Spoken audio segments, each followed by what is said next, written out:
We are going to continue with theory.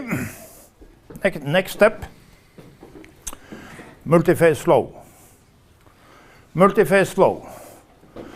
And so far our standard solvers, we have played a little bit with potential foam, the basics, very simple solvers. So not so interesting maybe, but can be nice to know.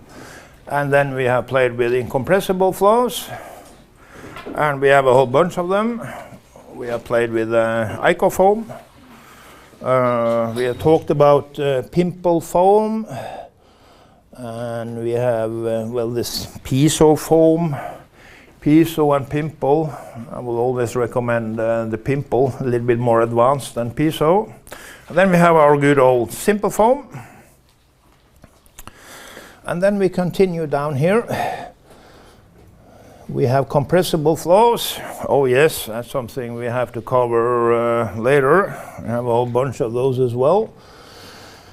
But for now, we're going to look into multiphase flow.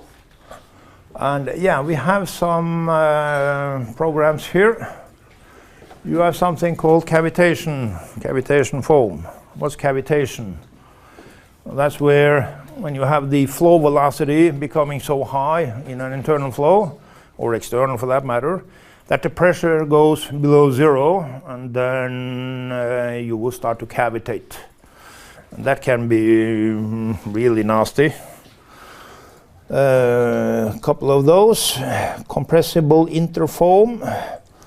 Then yes, that's a compressible, several different gases then. Compressible interdynamic foam, thank you very much. And then you can see you have a whole bunch of these different programs covering multiphase flow. So in multiphase, normally we are talking maybe liquid and gas, or two different liquids.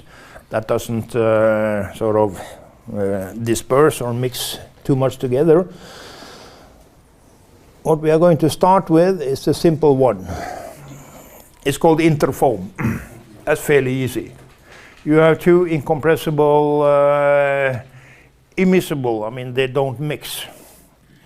Like water and oil, for instance, or water and air for that matter, if you treat the air as incompressible. But you have a whole bunch of these different methods.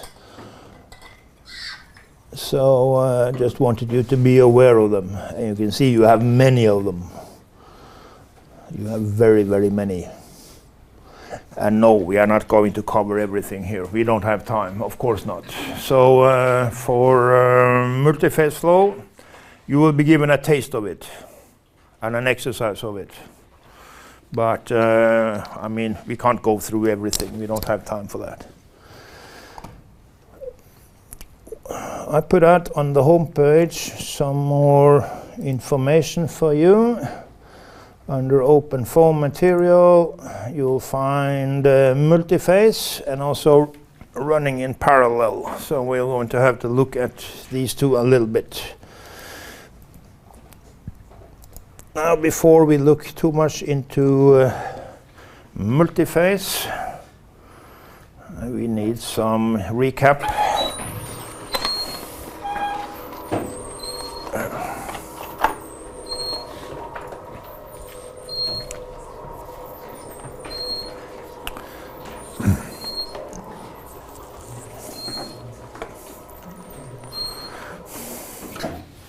When it comes to multigrid, you will quite frequently encounter Euler and Lagrange. What's the difference? Just to make sure that everybody knows what I'm talking about. What is Euler description? The Euler description, that is sort of the first step in the basic course in fluid mechanics. You have a velocity field and a pressure field which does not belong to any certain mass. It belongs to a point in space. So it will be a function of t and then x, y, z. Same with the pressure. and density and temperature and whatever. They belong to a point in space. It may change with time, fair enough, but it doesn't belong to a certain mass. And of course, this gives the problem when you then want to construct the acceleration. And when you do that, of course, you will say, I want to have, well, we can do it like that. Take the total differential of this v vector, the total differential here. Well, then you have to use partial derivative like that, and then multiplied with dt, and then plus, and then you will have space derivative, and then the differential x plus yada yada yada. And then when you want to construct an acceleration, you take the total derivative here, and then you divide by dt. So that's fair enough. Divide by dt, he will disappear, and then you will have dx dt here. And what is dx dt? That was the velocity in the x direction. So there you see the birth of the nonlinear terms in the Navier-Stokes. You have the velocity multiplied with the derivative of the velocity, nonlinear terms. Trouble. So this is the price we pay for using an Euler description. But we hardly have any choice. These belongs to sort of discrete points in space, instead of belonging to a certain mass of fluid. That's the other way around. So a Lagrange description, you have a velocity and he changes with time, period. Because this velocity, he belongs to a certain lump of fluid, a certain identified mass. Of course, this little lump, he will move around in the flow, and he may change, say, both volume and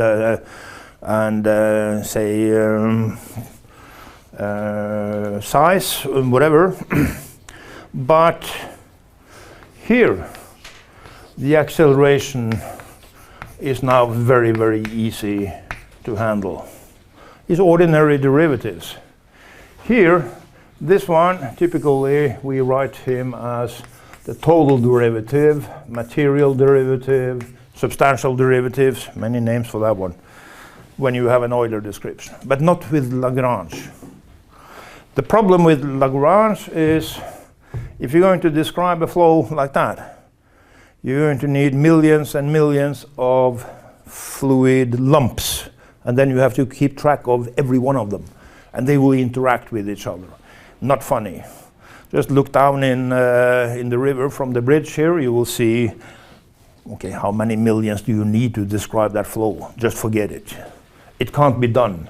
Hence, the Euler description for an ordinary fluid flow is normally what you will do.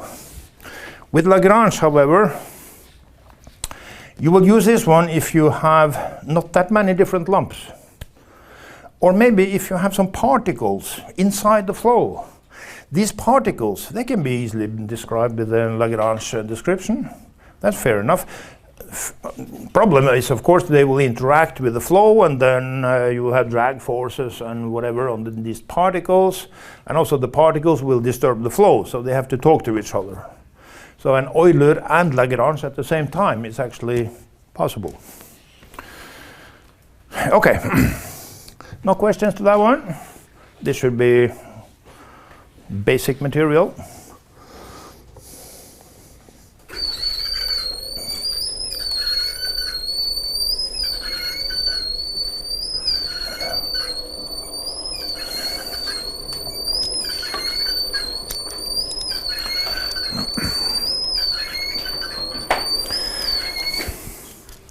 I won't go through this one in details. It's a very tough topic.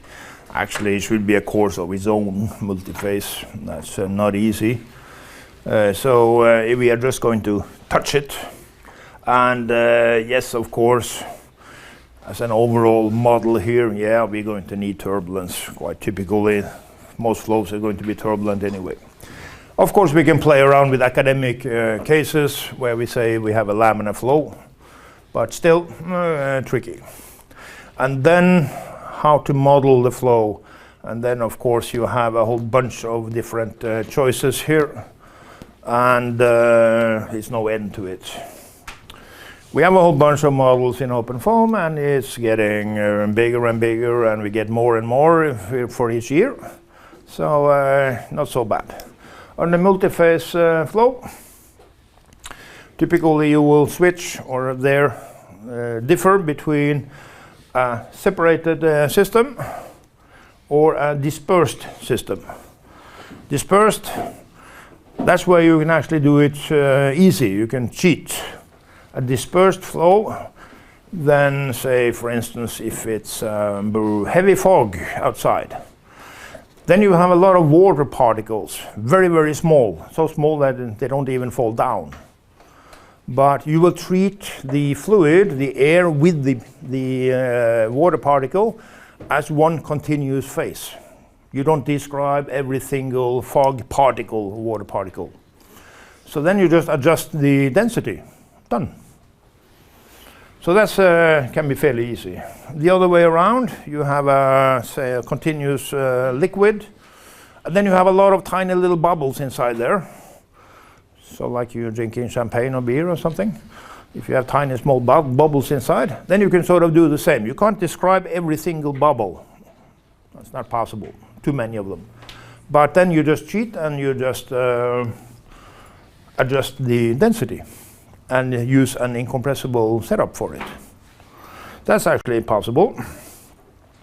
You have other options under this dispersed systems as well. So both Euler-Euler and Euler-Lagrange, but no, it's nothing that we are going to look too much into.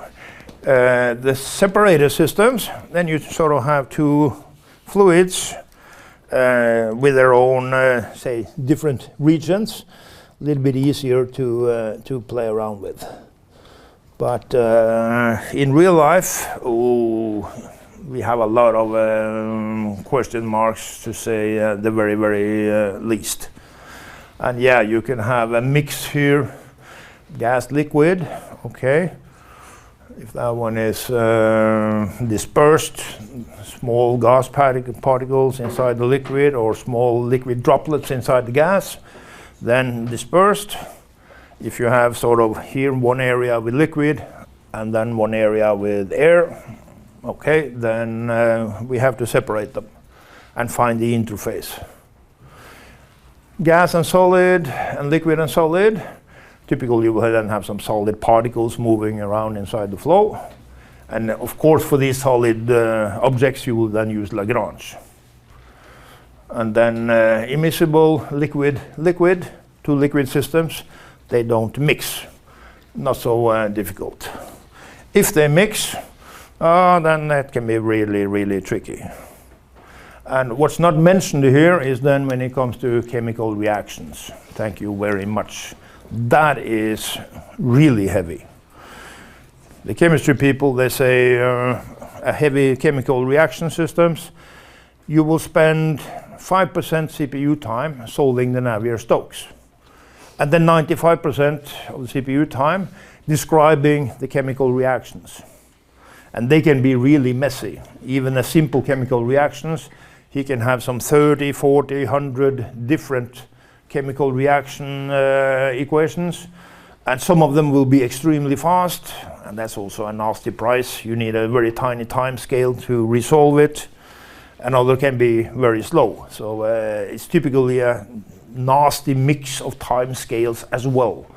So thank God we are not inside the chemistry problem here. We'll have a little bit taste of it, but that will be later. So some simple examples. You have some just a water air systems here. And also here you have a ship wake surfaces, top surfaces, water and air. And of course there you will have some bubbles, some messy things, some mixing in the surface, not so easy. Sedimentations, you have particles inside the flow down in the river, and then you get some sediments that sort of falls down into the ground and then create sandbanks, or changing actually the geometry of the river, possible.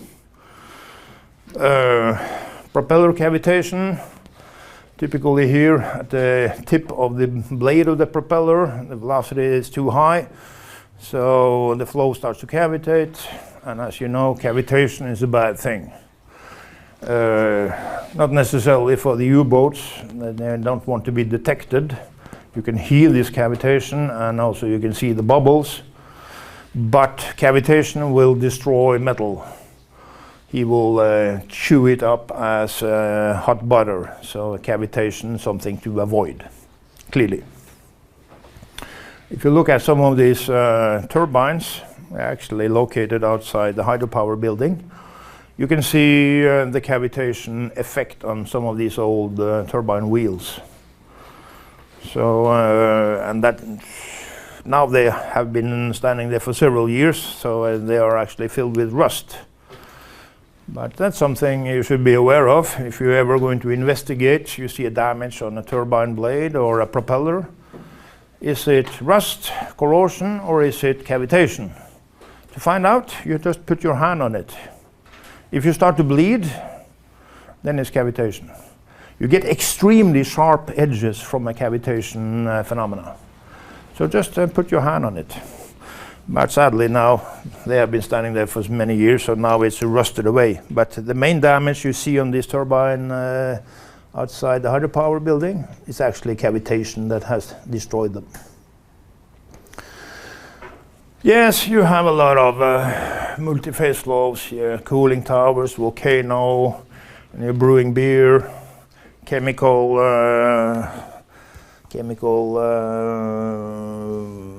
plant or whatever. Tricky. So yeah, you have a long list here why this is something you should stay clear of. It's tricky, very tricky indeed. But sometimes we have to address it. We should be able to do it. So yeah, the simple split here, disperse system, either liquid with a lot of tiny bubbles, or vice versa, gas with tiny little liquid bubbles, or you have a separated system with a nice clean interface. And this separated system here, it could be liquid and air, or it could be liquid. Gas and gas I haven't seen. I don't think that's possible. If you have two gases, they will always mix together. But liquid, they may be, say, separated over time. And then how we treat it. Fully resolved, we can forget. That's completely full DNS, finding every detail inside the flow. Just forget it in this course. We don't have enough computer power to do that. And then Eulerian Lagrangian. Well, if you have a few particles inside the flow, a few bubbles inside the liquid, a few droplets inside the air, then we can trace each of these particles. Yeah, and also we can have a two-way coupling. For instance, a bubble, say he rises in still water, he's going to get bigger and bigger and bigger because the pressure goes down. And then he may even break up into several small particles. Tricky, but yeah, possible if the number of particles is limited. But normally we're going to play around with this one, Euler description. You have two separated systems, you might say. Much easier. So we won't overdo this. And how we do it? We used WOF. So not that you have to learn how a dog speaks, but yes, the WOF method, that's quite famous. volume of fraction, or volume of fluids, also called. So it's fairly simple idea behind it. So we say here I have a single computational cell. Inside this cell I have a mix between, say, liquid and gas. I don't know the details inside here. I can't describe this one. I don't have the resolution enough. But I just say I have 50% liquid and 50% gas inside that cell. And then we solve the Navier-Stokes for the gas phase and the liquid phase. And of course, they have to talk to each other. So we have some forces, say the surface tension maybe, or stuff like that. But fairly easy or rough to describe it, rather straightforward actually. So the WOF method, that is definitely easy. One of the easy models that we have. So of course, you can't do stuff like this. You can't trace individual bubbles here, for instance. They are joining here into a bigger bubble. Maybe even they break up. We have some wake here with this big bubble, maybe producing little small baby bubbles. You can't do that in detail with this WOF method. So it's sort of an average thing inside each cell. But fairly straightforward to set up such a model instead of going into all these details. Yeah, we don't need to in that one. So of course, in the end there, we might be interested in finding this interface between two liquids or liquid gas, how that can be done.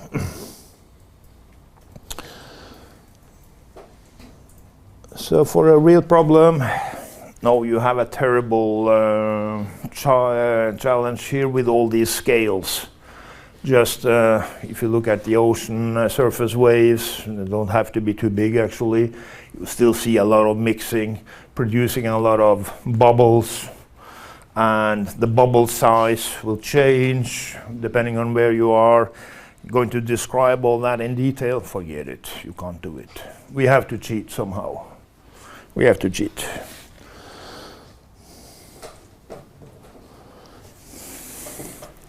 So we are going to stay here. Fairly straightforward. Euler description, very easy. We are going to have a look at some of these dispersed systems where we can cheat and actually treat them as constant density. Just adjust the density. If you have a nice homogeneous say bubbles inside the liquid or droplets inside the gas. What we are not going to look into, I don't think we have time, looking into Euler-Lagrange description. So we had some examples here. Let's see if we can have a look at them. Interface from a boat here. Sort of describing then between water and air, how it actually behaves. And I mean, you can see it here. Of course, this is in real life going to produce a lot of bubbles. We don't see them. We don't see them.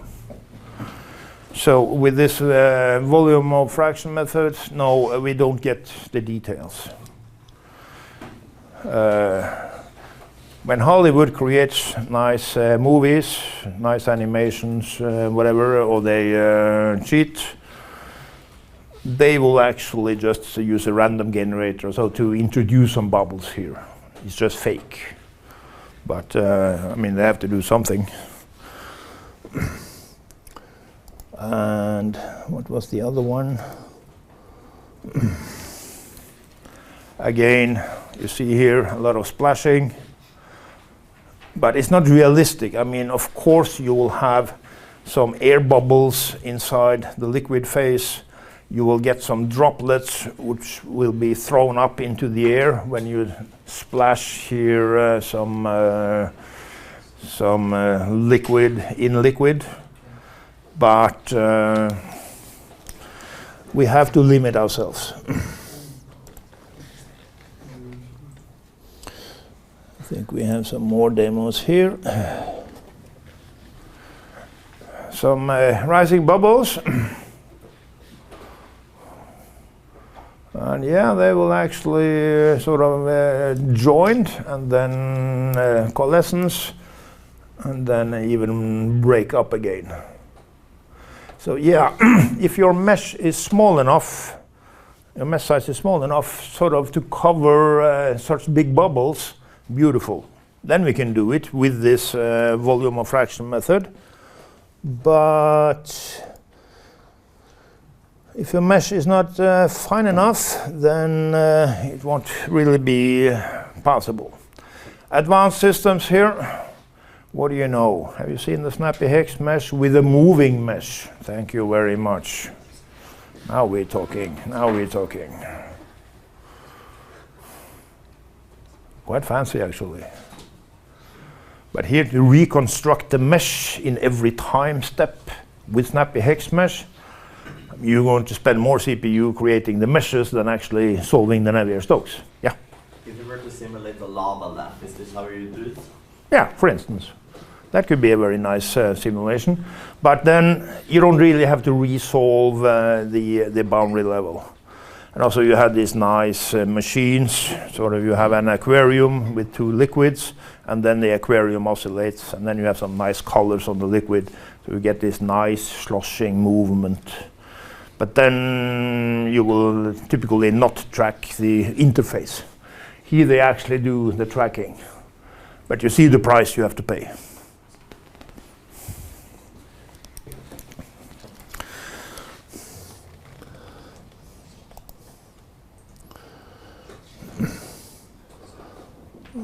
They had some nice images here. Just, what is it? Plume. Some hot gas going up. And then, yeah, it's not so easy to see. It goes a little fast.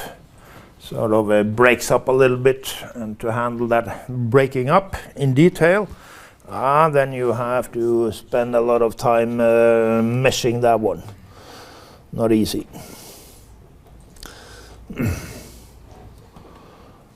And here I think we have some easier systems.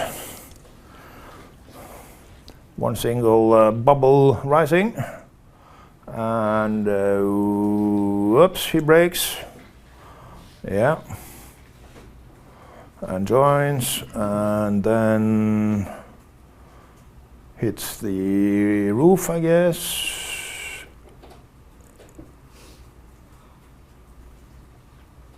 Yeah, here it looks like they have sort of a solid wall at the top. Meaning, this is going to be a closed box, isn't it? But then I will have a question for this simulation. Look at it again.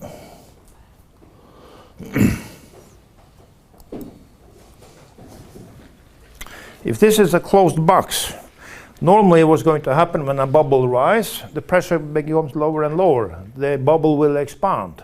That's not possible here because it's a closed box. So then you force the volume to be constant. You should have the same amount of fluid and the liquid and gas here at all times. But in real life, if you have a free surface, then something else is going to happen.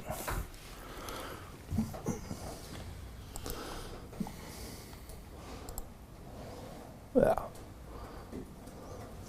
Whether you have laminar or turbulent, you see quite different behavior.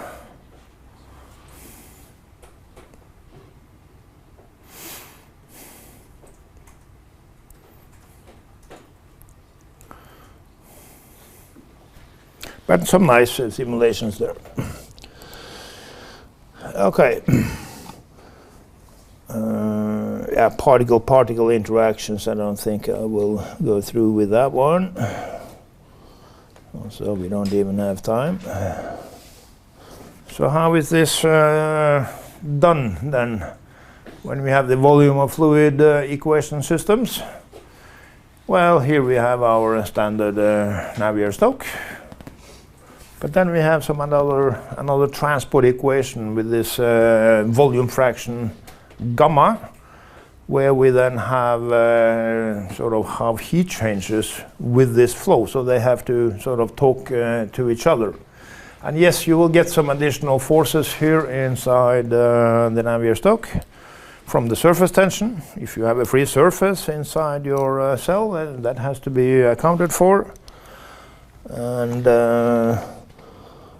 what we normally do, we use not a gamma, but we use an alpha, but never mind. And how is this then done? Well, here's your mesh system. And then you say, if you are in 0, then we have gas, and if you are 1, then we have liquid, for instance, or fluid 1 and fluid 2. And if you are sort of in between, okay, then we say here I have 0.4, 40% is liquid. But you don't know exactly where this interface lies inside this cell. Of course, you can make sort of an interpolation afterwards when you know these numbers for the cells covering the interface, but you don't have it exactly. And that can be a little bit tricky. I mean, we know for an intersurface here, you will have forces based on the curvature of the surface tension. And to get that one exactly, then we have to resolve or sort of trace this interface in space and time, and that can be expensive. So we can cheat and then model it crudely. Yes, that is actually possible. So this is the more normal description when you do an WOF method, Eulerian. You use an alpha, not this gamma. So this alpha then should be a number between 0 and 1. And here is actually written a system that you have an alpha index k, meaning you can have any number of different liquids or gases that don't mix. So you don't necessarily just have water and air or water and oil. You can have water, mercury, oil, and gas in the same problem. Then you have 4 different fluids, and then they play around together. Hence, you have 4 different setups of these equations. But as a control, continuity, of course, the sum of all these alphas then has to be 1. For each cell, of course, you fill the cell with liquid or gas, but the total sum then has to be 1. So these alphas, they will sort of describe then what Navier-Stokes are we looking at now? Which phase? Is it liquid, gas, or liquid 1, liquid 2, liquid 3, whatever. And of course they will talk to each other. They will have some interfaces. They will exchange forces, momentum, pressure, everything. So yeah, we have some terms here that has to describe it, and even surface tension.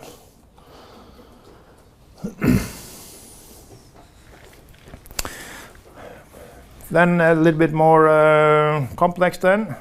You have some Lagrangian description, some particles, and then you see this is a linear equation system. It's nothing more than a Newton's second law for, say, one particle. But then you have to calculate the different forces acting on it from the fluid. And then, of course, from the particle, the fluid will feel the same forces as well. Then, of course, you will have a lot of different forces popping up inside the Navier-Stokes as well. So, it's a little bit messy, but possible. So, some multiphase solvers, yes, you have, as you saw, a lot of them. But normally, or in this course, we will sort of do it fairly easy. And then using the WOF approach, we start with the interform. Sort of, we have several of these interform, but interform is maybe the place to start. But you have others as well, as you saw. That was multiphase. Any questions to that one? So we will continue then tomorrow, looking at some tutorials, how to use this, and then also have a look at how to run in parallel, how to use more than one single CPU to make things faster. Any questions? Then we stop here.